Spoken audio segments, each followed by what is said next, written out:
Good afternoon, good morning, good evening. Today, I will be delving into Gravy Bones. This is a little overdue for me making a video for him, for here is mine. I wanted to gather as much material, see how the deck functions, play the deck a little bit, so I had a good understanding of it.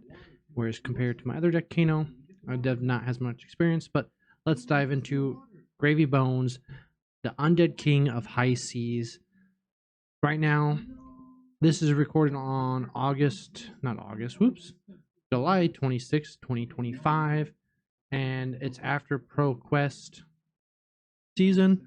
What Pro Quest did we just have? It was, sorry, right after Pro Tour, not Pro Quest season. A little off on my timing there. So, as of time of recording, Gravy Bones has 133 points.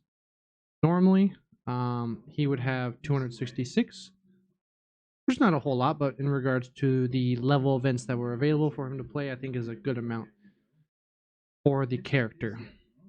What exactly we're looking at today is whether or not Gravy Bones is a good deck, is he a deck you should be playing, is he worth bringing into, and I'm going to go all over that. But first I wanted to go over the LL points because it's a good indicator in regards to whether or not the hero is very good. In the hands of pro players, he seems to be a good hero. So the 266 I bring up is due to the points being halved. And I think that's a decent amount of points for events that we have played. So I think in the right hands, Gravy Bones is a good deck. And we got that out of the way. I'm going to go over the individual cards. I have the core bones, Gravy Bones core, that I think this is cards that should be in your deck, and you can modify it from there. You can disagree with some, but I'm going to go over why these cards are essential to the core of the deck. Some of the things that make Gravy the deck that he is the versatile card draw you have between his hero ability, Golden Tipple, the Gold Generation. It's not quite card draw, but Saltwater Swell allows you to filter through cards much faster than your average deck's rate is, including Chart the High Seas, Call by the Grave, and Portside Exchange. These are all cards that are allowing you to filter through your deck at an extreme rate. Similar to how Kano is, you're going through multiple cards at a time, much faster. You'll go through, get to second cycle before some decks will even finish first cycle. Some additional things that make the deck strong are the on hits present with Loot the Hold, Avast Ye, and Loot the Arsenal. These are all on hits that your opponent doesn't really want to see. Avast Ye not so much, but it does give an ally Gogan, which is very important. Loot the Hold and Loot the Arsenal are annoying on hits that disrupt your opponent's game plan for the next turn.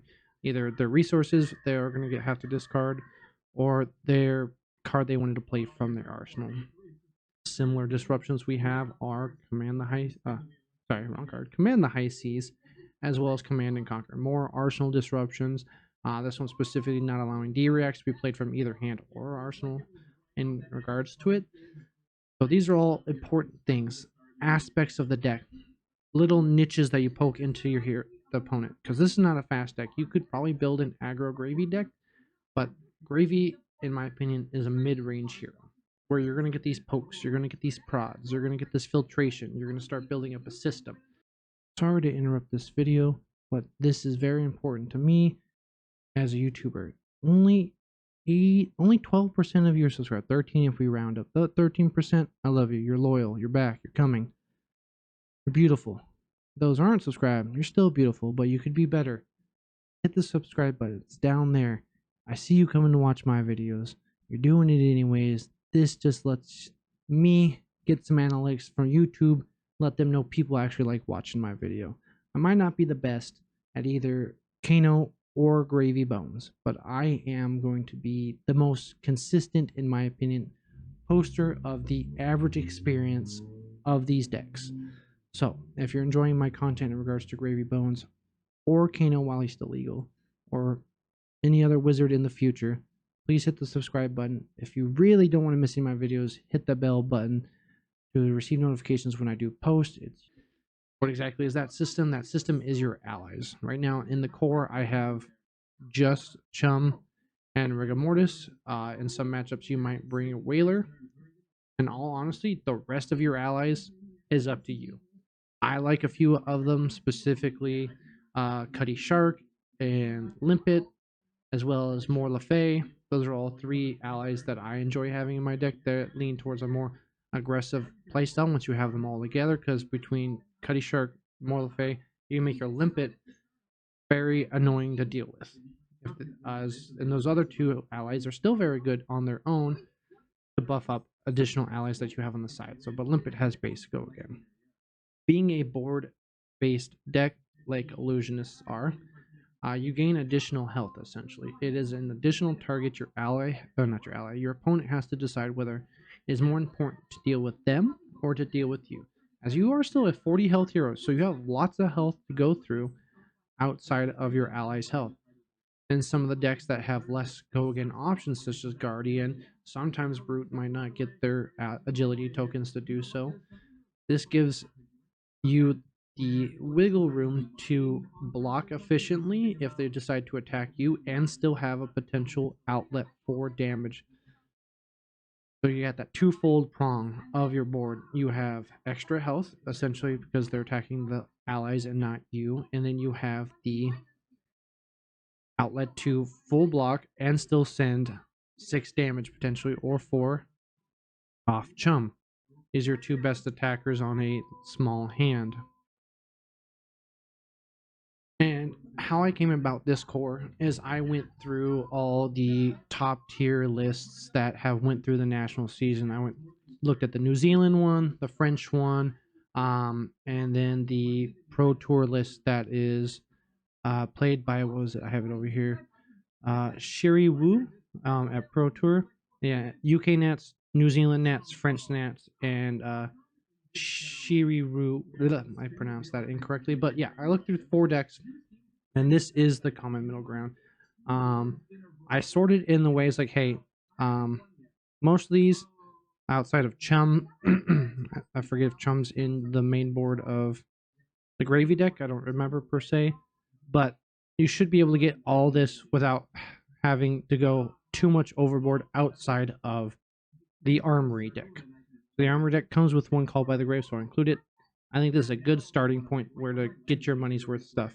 Down here is the cards that you're going to need to purchase if you want it to be a competitive deck.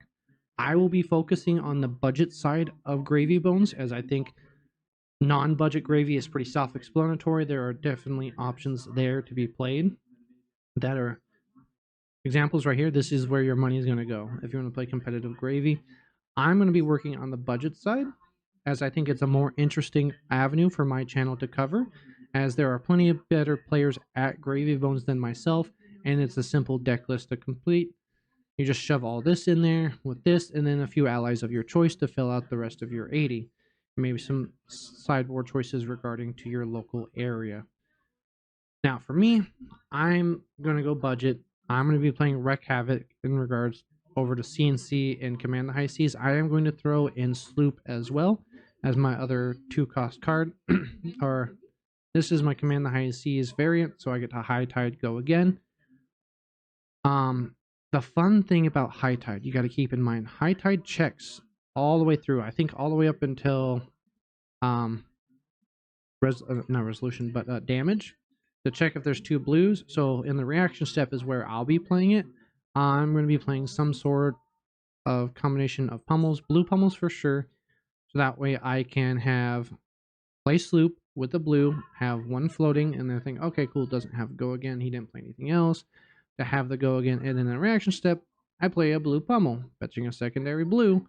So I have 2 blues, and a blue went to the grave, allowing me to have interaction on my attack, disruption, as well as having a blue go to grave, so I can play an ally. Wreck Havoc to deal with the slower, more defense reaction decks. This will allow us to destroy the defense reactions in the deck, similar to CNC. This is a very cheap card. Another interaction that would work well with my pummel plan is Rifting. If it's a non-blue, if I'm playing blue or I have played blue pummel, Rifting allows me to play my allies from the grave with instant speed.